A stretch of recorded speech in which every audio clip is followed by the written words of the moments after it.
हमने बेटा previous lecture में आपको बताया हाइब्रिडाइजेशन की जरूरत हमें क्यों पड़ी, क्या प्रॉब्लम्स हमारे सामने आई। हमने देखा कि कुछ मॉलिक्यूल ऐसे हैं जिनका डायरेक्ट अगर हम प्योर एटॉमिक ऑर्बिटल्स की ओवरलैपिंग से मॉलिक्यूल बना हुआ माने तो मॉलिक्यूल का जो शेप या ज्योमेट्री निकल के आती है हमारे सामने वो एक्चुअल मॉलिक्यूल की ज्योमेट्री से मैच नहीं करती, इसलिए हमें हाइब्रिडाइजेशन कंसेप्ट की जरूरत पड़ी। ये हाइब्रिडाइजेशन पॉलिंग और स्लेटर दो साइंटिस्टों ने डेवलप किया था। आपको मैंने शुरू में लिखवाया भी था कि वीवीटी जो है उसको डेवलप किया गया पॉलिंग और स्लेटर द्वारा। वो डेवलपमेंट यही था कि इन्होंने हाइब्रिडाइजेशन कंसेप्ट उसमें इंक्लूड किया। मेरे बेटा फिर हमने ये भी पढ़ा कि हाइब्रिडाइजेशन का मतलब मिक्सिंग ऑफ एटॉमिक ऑर्बिटल्स होती है एक ही एटम के, और उतने ही जितने मिक्स होते हैं उतने ही नए ऑर्बिटल्स बनते हैं जो शेप में और एनर्जी में बिल्कुल आइडेंटिकल होते हैं, सेम होते हैं। और उन ऑर्बिटल्स को हमने हाइब्रिडाइज्ड ऑर्बिटल्स कहा, और उनकी हमने शेप के बारे में भी पढ़ा कि उसमें एस कैरेक्टर कम या ज्यादा होने पर किस तरह से बेटा उनकी शेप चेंज होती है। शॉर्टर से लॉन्गर कैसे होता है, वल्की या थिनर होगा, ये बातें हमने की थी। याद आ रहा है बेटा आपको? फिर हम उनने उसके बाद Yes. में हाइब्रिडाइजेशन को हाँ, हाइब्रिडाइजेशन को किसी भी एटम पे क्या हाइब्रिडाइजेशन स्टेट होगी, हाइब्रिडाइजेशन क्या होगा ये चेक करने के लिए हमने प्रीवियस लेक्चर में हमने एक फॉर्मूला पढ़ा था। वो पढ़ा था हमने, number of hybridised orbitals is equals to number of sigma bond plus number of lone pairs. हम लोग जानते हैं, लॉन पेयर्स पढ़ा चुके हैं आपको कि नंबर ऑफ जो अनशेयर्ड इलेक्ट्रॉन होते हैं उनके पेयर्स को, कितने पेयर्स हैं उसको हम लॉन पेयर्स बोलते हैं। इलेक्ट्रॉन के पेयर को जो शेयरिंग में पार्टिसिपेट नहीं हुए हैं उन इलेक्ट्रॉन के पेयर को लॉन पेयर कहते हैं। और इसके हमने एक एग्जांपल भी लिए थे, आपको याद होगा कल अच्छी तरह से। पर हम अब आगे बढ़ते हैं कि अगर हमें किसी भी मॉलिक्यूल या किसी एटम पर हाइब्रिडाइजेशन स्टेट निकालनी है तो हमारे पास एक और मेथड है, और वो मेथड क्या है कि हम नंबर ऑफ हाइब्रिडाइज्ड ऑर्बिटल्स ही कैलकुलेट करते हैं। But number of hybridised orbital calculate करने के लिए आप लोग ये फॉर्मूला वापस से आप लिख सकते हैं। Number of hybridised orbitals calculate करने के लिए फॉर्मूला है half of valence electrons minus surrounding atoms minus plus minus Q charge units. यहाँ पे क्यू चार्ज नहीं है बेटा, जो आप फिजिक्स में क्यू चार्ज पढ़ते हो वैल्यू ऑफ चार्ज, वो नहीं है। ये किसी भी एटम या मॉलिक्यूल है उस पर टोटल प्लस माइनस में चार्ज यूनिट्स हैं। जैसे सल्फेट पर 2 माइनस चार्ज है तो 2 वो यूनिट विद साइन लेना है, इसलिए मैंने प्लस माइनस आगे लगाया हुआ है। अगर आप लोग इस वैल्यू में पुट करते हो तो भी आपको उस एटम पर हाइब्रिडाइजेशन जो हाइब्रिडाइज्ड ऑर्बिटल कितने पता लग जाएगा। और नंबर ऑफ हाइब्रिडाइज्ड ऑर्बिटल पता होते हैं तो हमें हाइब्रिडाइजेशन कैसा होगा पता लग जाता है। ये हम कल बात कर चुके हैं, ठीक है बेटा? अब यहाँ Yes, पर sir. आप कहोगे सर जब पहला, अब आप कहोगे सर आप जब पहला मेथड दे चुके थे तो सेकंड मेथड आपने क्यों दिया? एक्चुअली दोनों मेथड को यूज करने का तरीका थोड़ा अलग अलग है, तो आपको जो अच्छा लगे आप उसका यूज कर लेना। मैं ये नहीं कह रहा हूँ कि आप दोनों ही करो, मैं ये कह रहा हूँ कि अगर दोनों आते हैं वेरी गुड, दोनों नहीं आते तो जो आपको मेथड अच्छा लगे आप उससे इसको कर सकते हो। पर इसमें अब देखो, पहले मेथड में या दूसरे मेथड में जब भी हम यूज करेंगे तो दो वर्ड आपके सामने आज नए आए हैं, और वे वर्ड क्या है देखो आप। एक तो मैंने यूज किया सेंट्रल एटम, तो एक वर्ड यूज कर रहा हूं मैं सराउंडिंग एटम। ये तो वैलेंस इलेक्ट्रॉन से, नंबर ऑफ वैलेंस इलेक्ट्रॉन ही तो हम जानते हैं, आउटर मोस्ट ऑर्बिट में कितने इलेक्ट्रॉन हैं उनको हम वैलेंस इलेक्ट्रॉन्स बोलते हैं। ये तो पता है ना आपको बेटा? जैसे नाइट्रोजन, तो नाइट्रोजन का जो आउटर मोस्ट ऑर्बिट में उसमें कितने इलेक्ट्रॉन होते हैं बेटा? 5. 5। वेरी गुड, ठीक है ना? और ऐसे ये ऐसे जो है वो मैंने यहाँ पे वर्ड यूज किया है सराउंडिंग एटम्स के लिए एब्रिविएशन। तो जो सराउंडिंग एटम्स हैं ये क्या होते हैं?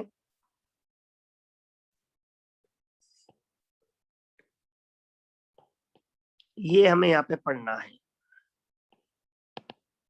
सराउंडिंग एटम्स ये कितने हैं? और Q जो है वो आपका चार्ज यूनिट्स है, नंबर ऑफ चार्ज यूनिट्स या number of units of charge. Charge की कितनी यूनिट्स हैं वो देखना, चार्ज की वैल्यू नहीं।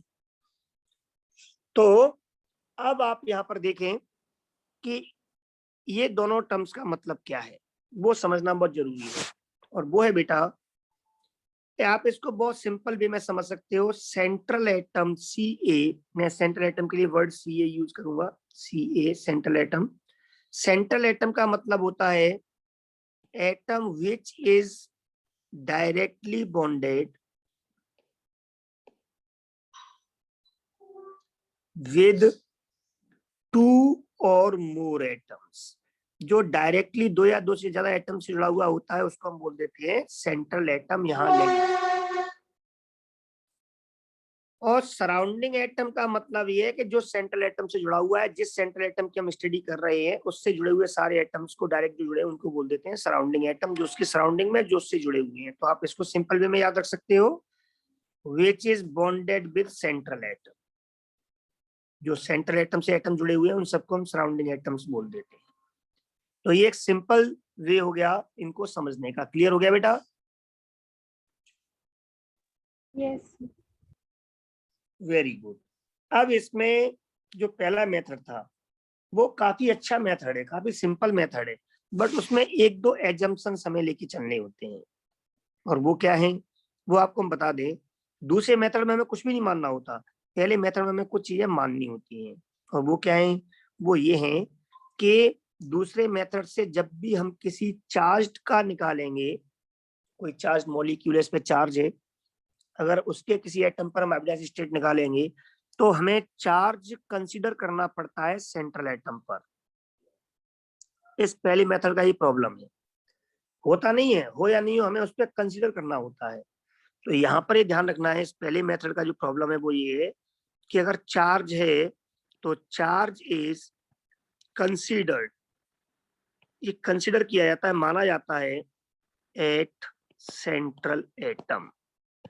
ओके बेटा जी?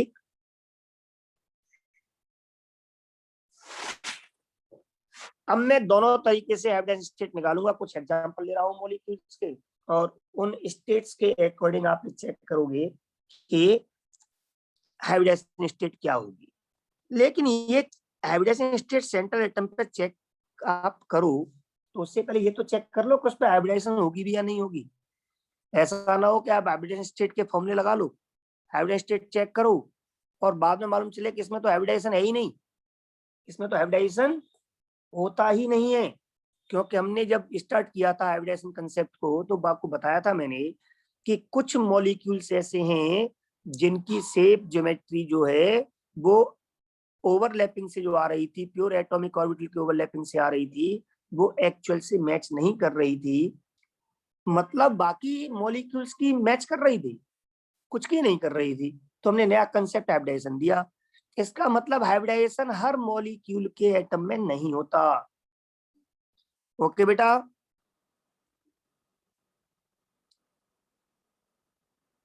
बात समझ में आ रही है? Yes sir. यस। तो सबसे पहले हमें क्या चेक करना चाहिए? सबसे पहले हमें ये चेक करना चाहिए कि हाइब्रिडाइजेशन किसी मॉलिक्यूल के किसी एटम पर जिस पर हम चेक करने जा रहे हैं उसमें हाइब्रिडाइजेशन है भी है या नहीं है, उसमें हाइब्रिडाइजेशन होगी भी या नहीं होगी। नहीं होगी तो मैं चेक करने का मतलब ही नहीं है, फर्स्ट सेकंड कोई मेथड मत लगाओ। और अगर हाइब्रिडाइजेशन पता लग गया इसमें होगी तो उसका फिर चेक कर लो कौन सी हाइब्रिडाइजेशन स्टेट है। तो हाइब्रिडाइजेशन स्टेट चेक करने से पहले आपको ये चेक करना पड़ेगा कि हाइब्रिडाइजेशन होगा भी या नहीं होगा। ये बात बताने के लिए एक रूल पढ़ते हैं हम, और उस रूल को बोलते हैं, मैं आपके सामने लिखवा रहा हूं, ड्रैगोज रूल। तो हम ये फॉर्मूले ये हम अप्लाई बाद में करेंगे, एग्जांपल लेंगे प्रॉपर, पर पहले हम पढ़ेंगे यहाँ पर ड्रैगोज रूल। ये किसके लिए है बेटा ड्रैगोज रूल? ये पता करने के लिए कि उस सेंट्रल एटम जिस पर हम चेक करने जा रहे हैं हाइब्रिडाइजेशन स्टेट, उस पर हाइब्रिडाइजेशन होगा भी या नहीं होगा। ओके बेटा? Yes sir. Very good. अब देखते हैं हम कि ये ड्रैगो रूल क्या है। तो आप इसको लिखोगे ड्रैगो रूल को, इफ नंबर 1, या मैं 1 ही डाल देता हूं पॉइंट ए डालने के बजाय, if number 1 central atom belongs to third और बिलो पीरियड। अगर आपने देखो जिस सेंट्रल एटम पे आप हाइब्रिडेशन चेक करने जा रहे हो वो एटम थर्ड या बिलो पीरियड का है, थर्ड, फोर्थ, फिफ्थ, सिक्स्थ, बात समझ में आ रही है ना, सेवंथ, किसी पीरियड का है लेकिन वो Yes, sir. थर्ड या उससे नीचे वाला है। फर्स्ट में तो आप जानते हैं हाइड्रोलियम 2 ही होते हैं बस, मतलब कुल मिला के कह सकते हैं वो सेकंड का नहीं है। ठीक है। Number 2, central atom has at least one lone pair. वो सेंट्रल एटम पे कम से कम एक लोन पेयर भी प्रेजेंट है, आपने देखा, ठीक है ना। एंड लगा रहा हूं और नहीं बेटा, एंड मतलब तीसरा कंडीशन भी है। एंड इलेक्ट्रॉन नेगेटिविटी, आप जानते हो सिंबल इलेक्ट्रॉन नेगेटिविटी का होता है, electron negativity of surrounding atom is equal और लेस देन 2.5। सराउंडिंग एटम की इलेक्ट्रॉन नेगेटिविटी भी 2.5 या उससे कम है। अगर ये तीनों कंडीशंस अप्लाई हो रही हैं किसी मॉलिक्यूल के सेंट्रल एटम या पूरे मॉलिक्यूल में, देन हाइब्रिडाइजेशन, या आप कह सकते हो then central atom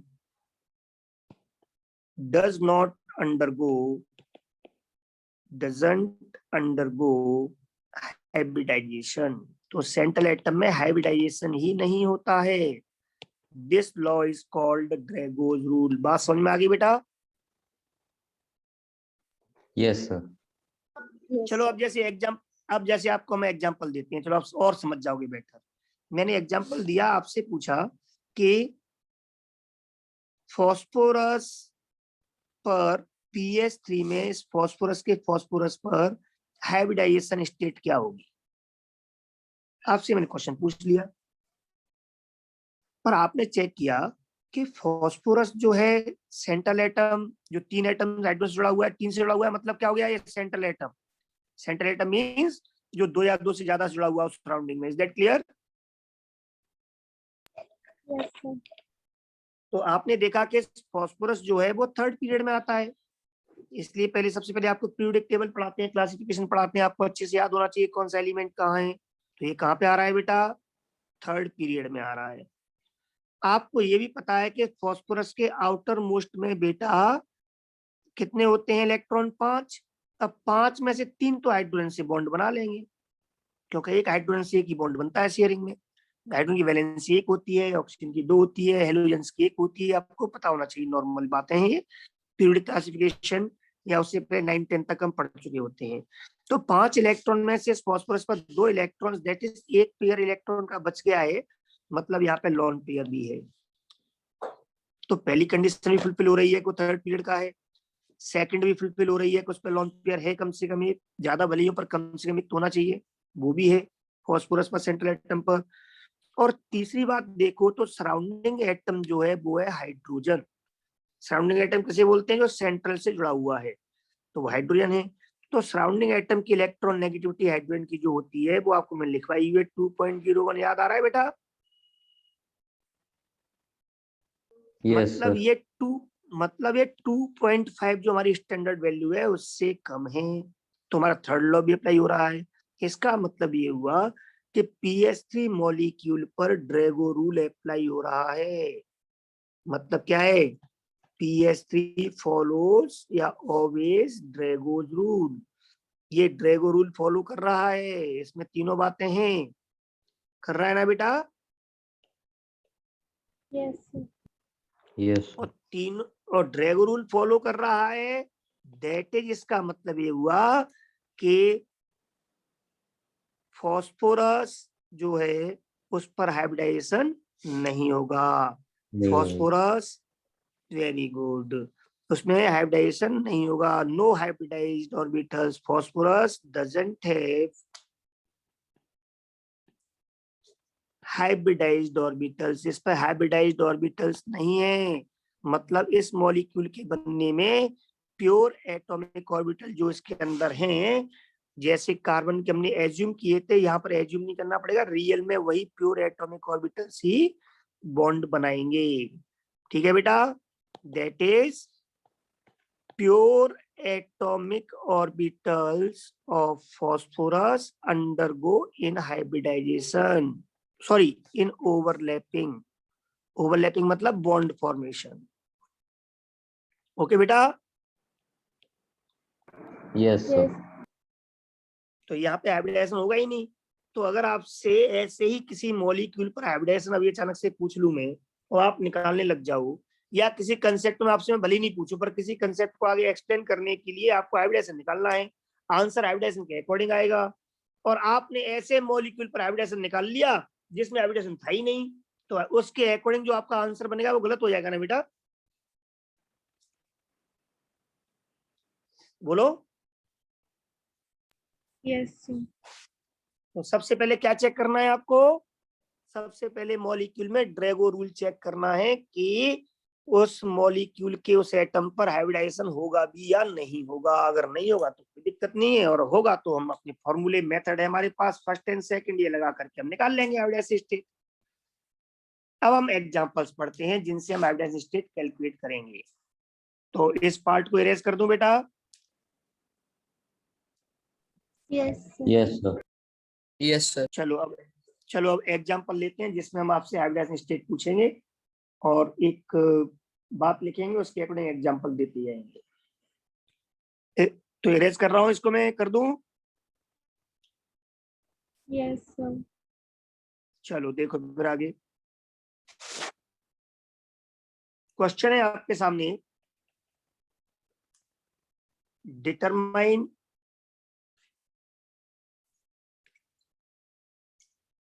hybridisation state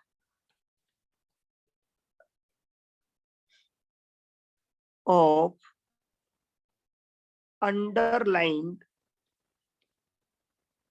atom in following।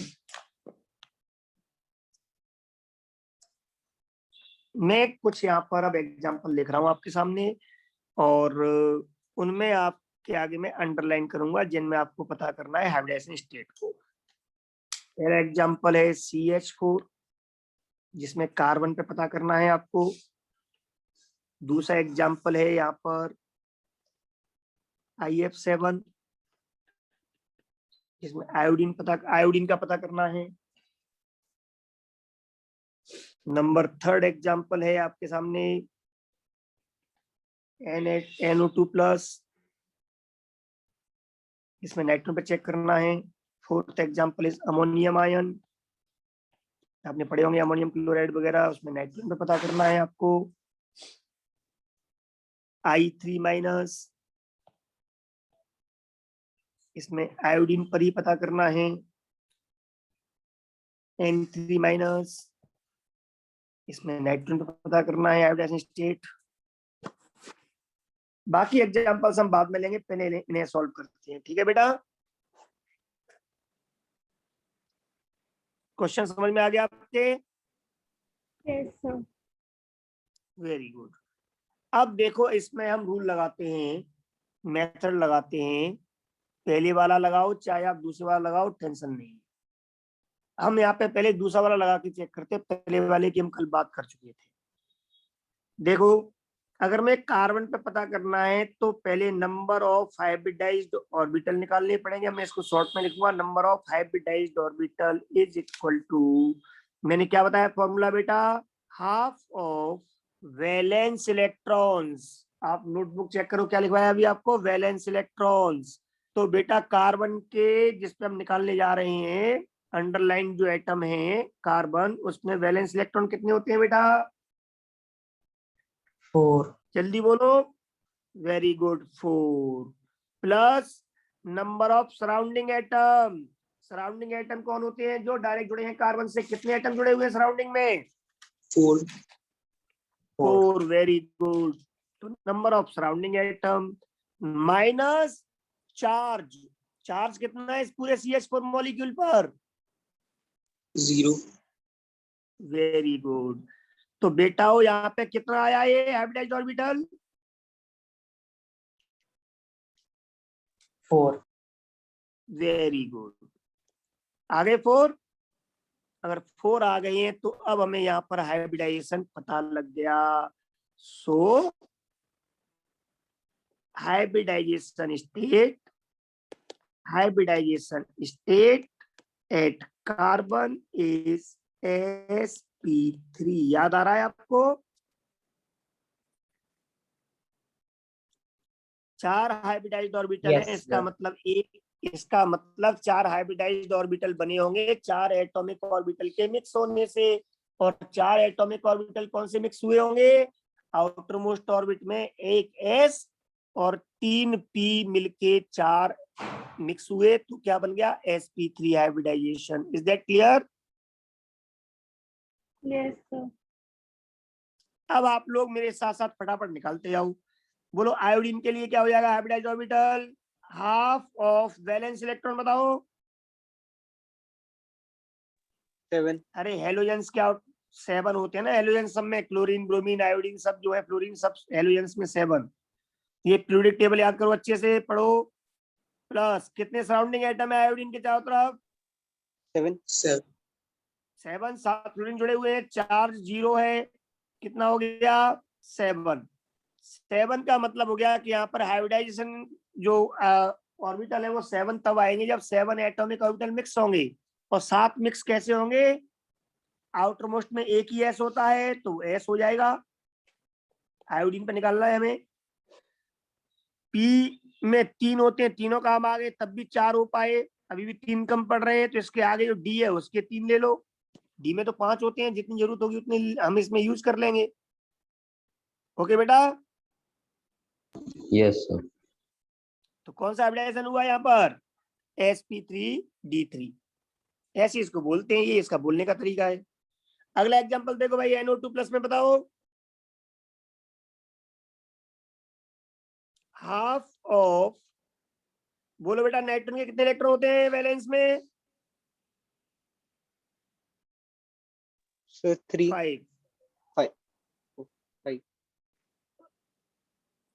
अरे यार कहाँ यार, 15 जो ग्रुप में आता है ना ये।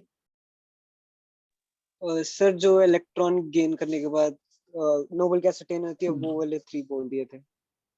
बैलेंस नहीं, इलेक्ट्रॉन मैं उसको बैलेंस। गेन लॉस को यार ध्यान नहीं देना है। बैलेंस इलेक्ट्रॉन बताया मैंने आपको, डायरेक्ट बैलेंस इलेक्ट्रॉन नाइट्रोजन में कितने होते हैं? 5। इसके सराउंडिंग में कितने एटम है? 2. 2 ऑक्सीजन एटम साफ साफ दिख रहे हैं। एटम देखने आपको, ऑक्सीजन हाइड्रोजन क्लोरीन से मतलब थोड़ी है, नंबर ऑफ एटम देखनी है 2। माइनस इस पे चार्ज कितना है? चार्ज की यूनिट विद साइन लेनी है। कितना चार्ज है? प्लस का 1। बताओ सॉल्व करके कितना आया?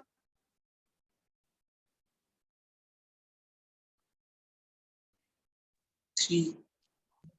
Very good. इसका मतलब इसमें 3 एटॉमिक ऑर्बिटल पार्टिसिपेट हुए हैं नाइट्रोजन पर, और इस पे हाइब्रिडाइजेशन स्टेट होगी। 3 मिलेंगे इस पर। और 3 कैसे मिलेंगे? एक एस और पी में 3 होते हैं पर केवल 2 ही काम आएंगे, एक एस और 2 पी। टोटल 3 एटम मिलकर, 3 ऑर्बिटल मिलकर के नए 3 ऑर्बिटल्स बनाएंगे। उन तीनों का नाम होगा sp2 sp2 sp2। ओके बेटा? Yes, sir. अब वापस से फिर बताओ। नाइट्रोजन में बैलेंस इलेक्ट्रॉन 5, 5, सराउंडिंग एटम कितने हैं? 4, माइनस कितना चार्ज है विद साइन? 1, +1. +1। टोटल 4। टोटल 4 का 4. मतलब यहाँ पर नाइट्रोजन पे हाइब्रिडाइजेशन स्टेट होगी sp3, एक s और 3 p, टोटल 4।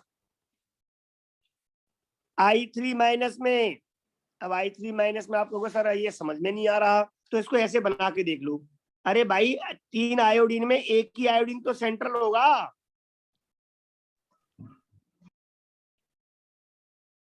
टू सराउंडिंग हाँ होगा। भाई, बाकी 2 तो सराउंडिंग हो जाएंगे ना। Yes sir. Very good. तो half of central atom iodine पे कितने इलेक्ट्रॉन बैलेंस में? 7। Surrounding atom 2। 2 माइनस चार्ज कितना है विद साइन? -1। विद साइन लेना है, तो टोटल कितना हो गया अब ये नेट? 5 नेट हो गया 5, वेरी गुड, क्योंकि माइनस माइनस प्लस हो जाएगा। और 5 का मतलब 5 ऑर्बिटल कौन कौन से होंगे? अब ये आयोडीन के जो हाइब्रिडाइजेशन में पार्टिसिपेट आएंगे, एक एस, 3 पी और एक डी, टोटल 5। इसमें कौन सा हाइब्रिडाइजेशन होगा? sp3d। Is that clear? Yes sir. Yes, sir. अब N3 माइनस में नाइट्रोजन पर सेम चीज, एक नाइट्रोजन सेंट्रल होगा, बाकी 2 नाइट्रोजन सराउंडिंग होंगे। Okay guys? Yes sir. तो central atom that is nitrogen पर electron 5, surrounding atom 2, 2 minus charge है माइनस का 1, टोटल 4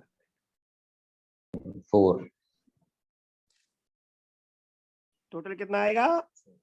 4 आएगा ना? sp3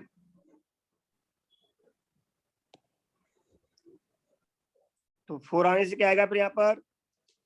sp3। ओके बेटा? Yes sir. और बस यहीं पर गलत हो गया।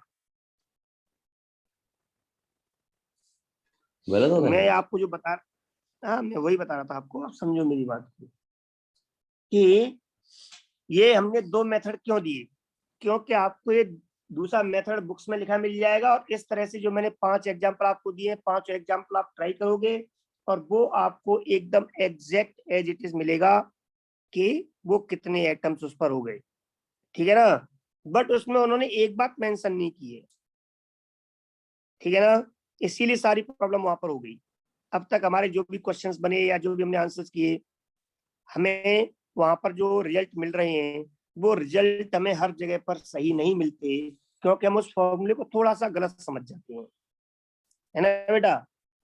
अब वहां पर फॉर्मूले को बस हमें क्लियर करना है, अगर आपको उसको अप्लाई करना है तो। ठीक है? Yes sir. चलो, तो हमारा पहला फॉर्मूला मैंने आपको क्यों बताया, दूसरा फॉर्मूला बुक्स में लिखा हुआ है, पर वो गलती क्यों हो जाती है वो समझा रहे हैं अब आपको। ये जो हमारे सामने मैं अब राउंड कर रहा हूँ ग्रीन मार्कर से, ये रिजल्ट हमारा गलत है, ये sp2 नहीं होता। यहाँ पे हमें जो रिजल्ट आ रहा है इस जगह पर, अभी पहले मैं लिख दूं, यहाँ पर जो रिजल्ट हमें सामने आया, और वो रिजल्ट क्या आएगा 4 के अकॉर्डिंग नाइट्रोजन पर sp3। ये जो रिजल्ट आ रहा है ग्रीन से इसे मार्क कर रहा हूं मैं, ये भी गलत है, बाकी रिजल्ट हमारे सही हैं। इसका मतलब उस फॉर्मूले में कुछ प्रॉब्लम हो गई समझने में हमारे, या तो फॉर्मूला गलत है या फॉर्मूले में समझने में गलती हो गई। ठीक है ना? अब वो गलती क्या है वो आपको बता रहा हूँ, ये मेंशन मोस्टली लोग नहीं करते हैं। मैंने आपको लिखा बेटा उस फॉर्मूले में, number of valence electron plus surrounding atom लिखा था। देखो फॉर्मूला देखो, आप वापस बैक में जाके सराउंडिंग एटम लिखा मैंने, उस फॉर्मूले में सराउंडिंग एटम की जो नंबर है वो होती है number of monovalent surrounding atoms, ये वो वहां पे मिसिंग कर देते हैं। तो मैं यहाँ पे वापस लिख रहा हूँ, जो फॉर्मूला होता है number of hybridised orbital is equal to 1/2 valence electrons plus surrounding atom minus plus minus q charge units. इसमें जो सराउंडिंग एटम होता है बेटा, ये सराउंडिंग एटम कौन से होते हैं? मोनोवेलेंट। मोनोवेलेंट मतलब जिनकी वैलेंसी 2 होती है, वो सॉरी 1 होती है। मोनोवेलेंट मीन जिनकी वैलेंसी 1 होती है, सिर्फ वो। जैसे हाइड्रोजन की वैलेंसी 1 होती है, इसलिए हमारा फॉर्मूला सही था और हमारा रिजल्ट भी सही आया। यहाँ भी रिजल्ट सही आया क्योंकि हेलोजेंस की मोनोवेलेंट एक वैलेंसी होती है, एक बॉन्ड बनाती हैं। तो जहां भी हाइड्रोजन और हेलोजेंस जैसे कंपाउंड होंगे जो एक ही बॉन्ड बना रहे हैं, हर उस जगह पर हमारा रिजल्ट इस फॉर्मूले से सही आएगा। ओके बेटा? तो आपको उस Yes, फॉर्मूले को अब करेक्ट कर लेना है, अच्छे से समझ लेना है कि यहाँ पर क्या है, यहाँ पर ये मोनोवेलेंट है। अब आप इन्हीं को अगर मेरे फॉर्मूले से चेक करो तो अभी आपका सही आ जाएगा। देखो ध्यान से, मैंने क्या लिखवाया फॉर्मूला आपको, number of hybridized orbitals is equals to number of sigma bonds plus number of lone pairs। ये लिखवाया ना बेटा। अब चेक करो, नाइट्रोजन पर ऑक्सीजन से आप लुईस डॉट स्ट्रक्चर बनाओगे तो क्या बनेंगे? दो ऑक्सीजन डबल बॉन्ड से जुड़ेंगे। ऑक्सीजन की वैलेंसी दो होती है, दो एटम के बीच में केवल एक ही बॉन्ड सिग्मा होता है, बता चुका हूं मैं आपको। तो यहाँ पे कितने सिग्मा बॉन्ड हुए? एक और एक, दो। प्लस मैंने क्या कहा अपने फॉर्मूले में कि चार्ज को सेंट्रल एटम पे मानना है, तो 5 इलेक्ट्रॉन नाइट्रोजन पे थे, सेंट्रल एटम पे चार्ज प्लस माना, प्लस का मतलब लॉस ऑफ इलेक्ट्रॉन। तो 5 में से एक चला गया, कितने इलेक्ट्रॉन बचे? 4। और चारों ने बना दिया यहाँ पर क्या? दो दो बॉन्ड, मतलब चारों इलेक्ट्रॉन बॉन्डिंग में काम आ गए, तो कोई इलेक्ट्रॉन नहीं बचा, that is lone pair 0। Total कितना आया? 2। टोटल 2 का मतलब कौन सा हाइब्रिडाइजेशन होगा नाइट्रोजन पर? यहाँ पर sp, एक s और एक p। ये सही है। अब बात समझ में आ गई बेटा? Yes, sir. अब वापस देखो यहाँ पर, नाइट्रोजन जो है, इस नाइट्रोजन पर आपने नेगेटिव चार्ज किस पे मानना है? सेंट्रल एटम पर। नाइट्रोजन में कितने इलेक्ट्रॉन थे? 5। एक मान लिया सेंट्रल पर, कितने हो गए? 6। एक नाइट्रोजन की वैलेंसी कितनी होती है? 3। तो 6 इलेक्ट्रॉन में से 3 इलेक्ट्रॉन तो एक नाइट्रोजन को जोड़ लेंगे और 3 इलेक्ट्रॉन दूसरे नाइट्रोजन को जोड़ लेंगे, ऐसा हम मान सकते हैं। ये एजम्पशन है। और जब ऐसा मानेंगे तो नाइट्रोजन के 6 इलेक्ट्रॉन सब काम में आ गए, कोई इलेक्ट्रॉन नहीं बचा, मतलब लोन पेयर कितने हो गए? लोन पेयर कितने हो गए बेटा? 0। इलेक्ट्रॉन बचा ही नहीं। और सिग्मा बॉन्ड कितने हो गए? केवल 2, क्योंकि दो एटम के बीच में जो बॉन्ड होता है वो एक ही सिग्मा होता है। तो number of sigma bonds between two atoms maximum 1। तो इन दो एटम में एक, इन दो एटम में एक, टोटल 2 सिग्मा बॉन्ड हो गए। तो lone pair plus sigma bond का सम कितना हो गया? 2। तो नंबर ऑफ हाइब्रिडाइज्ड ऑर्बिटल कितने हो गए? 2। 2 का मतलब हो गया इस पे कौन सा हाइब्रिडाइजेशन होगा? सो नाइट्रोजन पे हाइब्रिडाइजेशन होगा sp हाइब्रिडाइजेशन। कौन सा होगा? sp hybridization. और यही सही है। तो आप लोग ये समझ लें कि इसीलिए मैंने आपको कल फॉर्मूला बताया था, वो फॉर्मूला ही ज्यादा बेटर है कि आप लोगों को सिर्फ हाइब्रिडाइजेशन स्टेट चेक करनी हो तो चार्ज को सेंट्रल एटम पे मानोगे तो अगर पॉजिटिव चार्ज होगा तो उतने इलेक्ट्रॉन माइनस कर दो, अगर नेगेटिव चार्ज है तो उतने इलेक्ट्रॉन प्लस कर दो। अब बैलेंस इलेक्ट्रॉन के अकॉर्डिंग सराउंडिंग एटम जितने भी हैं उन सबको वैलेंसी के अकॉर्डिंग जोड़ लो। जब आप उन्हें जोड़ोगे, बैलेंस एक है तो सिंगल बॉन्ड से, 2 है तो डबल बॉन्ड से, 3 है तो ट्रिपल बॉन्ड से, और जोड़ करके सिग्मा बॉन्ड और लोन पेयर काउंट कर लो। जो भी हाइब्रिडाइजेशन आएगा वही एक्चुअल हाइब्रिडाइजेशन स्टेट होगा। तो आपसे कभी इस तरह की गलतियां नहीं होंगी। इज दैट क्लियर बेटा? Yes, sir. ठीक है ना? अब मैं कुछ एक एग्जांपल और लेता हूं, फिर आप सेम लिंक पे वापस आ जाना। देखो, अब मैं अपनी फॉर्मूले से सॉल्व करूंगा। अगला एग्जांपल ले रहा हूं मैं, NO3 माइनस। अब ध्यान देना बेटा, मैं क्या मानूंगा? नाइट्रोजन जो है इसके आउटरमोस्ट में 5 इलेक्ट्रॉन होते हैं, माइनस चार्ज का मतलब 1 इलेक्ट्रॉन इसमें और आ गया, टोटल 6 इलेक्ट्रॉन हो गए। एक ऑक्सीजन की वैलेंसी 2 होती है, तो एक ऑक्सीजन से 2 इलेक्ट्रॉन, दूसरे ऑक्सीजन से 2 इलेक्ट्रॉन, तीसरे ऑक्सीजन से 2 इलेक्ट्रॉन, 6 इलेक्ट्रॉन काम आ गए। जब 6 इलेक्ट्रॉन काम आ गए तो इस पर कोई अनशेयर्ड इलेक्ट्रॉन नहीं बचा, मतलब लोन पेयर हो गया इस पर 0। और सिग्मा बॉन्ड हो गए इस पर 3, क्योंकि एक एटम के साथ में एक ही सिग्मा बनता है हमेशा, तो 3 एटम से 3 सिग्मा बनेंगे। ओके बेटा? हो बाकी बॉन्ड जो होते हैं सिग्मा के बाद में वो सब बॉन्ड पाई होते हैं। Is that clear? Yes, sir. Yes, sir. तो टोटल कितना हो गया इनका? 3। 3 का मतलब 1s 2p sp2 हाइब्रिडाइजेशन हो गया। ओके, आप कोई भी चेक कर सकते हो। ठीक है ना? जैसे अभी हमने चेक किया था उसी तरीके से तो आपने वापस निकालना I3 माइनस NH4 प्लस, वो भी आपके सही आएंगे। लेकिन यहाँ पे कभी गलती नहीं होगी। अब जैसे मैंने कहा आपसे SO4 2 माइनस, वो तो बोलो बेटा हो कि सल्फर के आउटमोस्ट में कितने इलेक्ट्रॉन होते हैं? 6। 2 माइनस का मतलब 2 इलेक्ट्रॉन ले लिए, कितने हो गए? 8। 8 का मतलब हो गया एक ऑक्सीजन से 2 बॉन्ड, दूसरे ऑक्सीजन से 2 बॉन्ड, तीसरे से और चौथे से 8 इलेक्ट्रॉन काम में आ गए। Lone pair 0। और सिग्मा बॉन्ड हो गए 4, क्योंकि 4 एटम से जुड़ा हुआ है, टोटल 4, मतलब सल्फर पर यहाँ पर जो हाइब्रिडाइजेशन होगा वो क्या हुआ सल्फर पर, sp3। Is that clear? Yes, sir. मैंने कहा एक और एग्जांपल लो आप, CO3 2- कार्बन के आउटर मोस्ट में इलेक्ट्रॉन 4, 4 में से 2 ले लिए, कितने हो गए 6, और हर ऑक्सीजन की वैलेंसी 2 होती है, तो 6 के 6 इलेक्ट्रॉन काम में आ गए। ठीक है बेटा, लॉन पेयर जब 6 इलेक्ट्रॉन काम में आ गए तो 0। सिग्मा बॉन्ड जी। कितने हो गए, 3 एटम से 3, तीन। टोटल 3, हाइब्रिडाइजेशन sp2, कोई भी आप निकाल लो, sp2। सारे रिजल्ट आपके सही आएंगे। अब हम मिलेंगे नेक्स्ट सेशन में, सेम लिंक पे वापस आ जाओ, और भी एग्जांपल्स लेते हैं। तो इतना क्लियर हो गया बेटा? Yes. Yes, sir. तो हाइब्रिडाइजेशन स्टेट कैसे निकालना है, किसी एटम पर हम चेक कर सकते हैं। तो हमारा जो पहला फॉर्मूला जो कल लिखवाया था, जो आज रिपीट किया है, वही मेजर फॉर्मूला है, मेन है।